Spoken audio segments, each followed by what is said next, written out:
Do you remember this rock? At first I saw this, thought it was a shell, and I realized, no, this is banded chert, I guess. Wow, and look at those bands. Let's make something out of it. I had in my mind to make a couple cabochons out of this instead of just tumbling it. And the first thing I needed to do was to slice it apart. Pleased with how it looked like on the inside.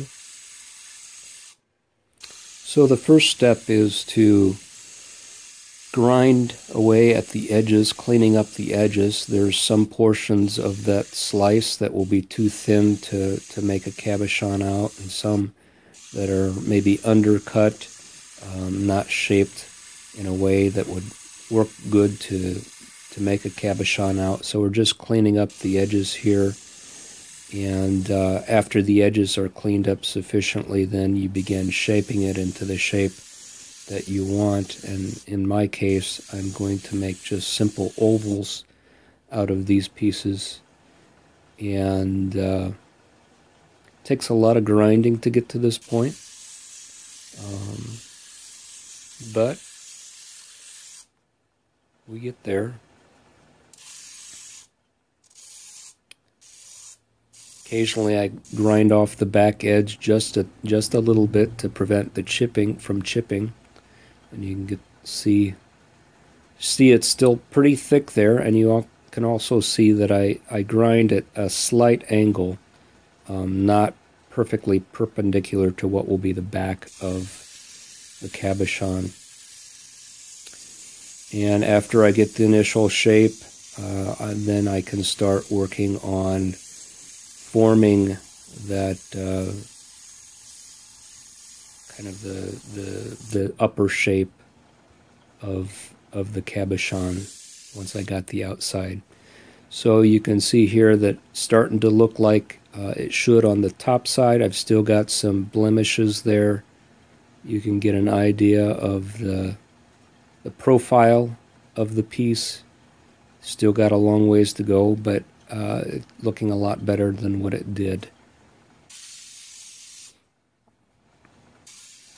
And then after more grinding, you get a nice general profile of the stone, not just the outside edges, but also the dome. What's called the dome of the stone looks good.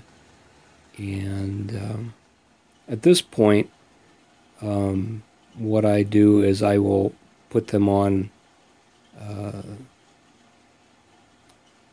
what's traditionally known as a dop stick. Now I don't use wax and a traditional dop stick. I use super glue and screws, and then you can just screw it into the end of a wooden dowel and hold it that way. Shoot it with a little bit of accelerant so you don't have to wait a half a day for it to cure dry. And then once you have it on the dowel or the dop stick, you're able to work those curves and the dome a lot better. This is a finer grit diamond lap that I have. It's going to smooth out. Primarily, as you go to the finer grits, it's just to take out the coarser grits and take out the scratches from the coarser grit.